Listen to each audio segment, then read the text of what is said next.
Pecah rekod lagi. Rekod apa yang pecah ni? Perdagangan Oktober yang pecah rekod lagi. Perdagangan, ekspor dan import negara kita telah melonjak ke paras tertinggi dalam sejarah.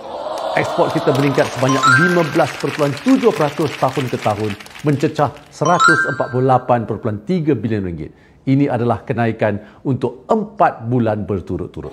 Pertumbuhan cemerlang ini dipacu terutamanya oleh sektor perkilangan di mana barangan E&E serta barangan optik dan saintifik mencatat nilai ekspor tertinggi setakat ini. Walaupun dunia dilanda ketidaktentuan ekonomi, industri tempatan kita masih berdaya saing.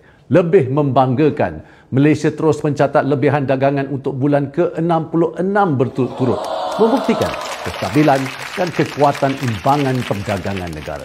Kita juga menyaksikan peningkatan ekspor ke rakan dagang utama termasuk ASEAN, China, Kesatuan Eropah dan Taiwan, di mana ekspor ke Hong Kong dan Taiwan khususnya mencapai rekod tertinggi baharu. Saya ingin menyeru para pengeksport kita agar terus memanfaatkan 18 perjanjian perdagangan bebas kita, khususnya SIPA Malaysia UAE yang mula berkuat kuasa 1 hari bulan Oktober 2025. SIPA mampu membuka pintu pasaran lebih luas di Timur Tengah. Siapa yang kata perjanjian AD menghalang perkembangan perdagangan Malaysia ke rantau lain, boleh tengok pencapaian kita. Fokus kita bukan Amerika Syarikat semata-mata. Kita sasarkan seluruh dunia.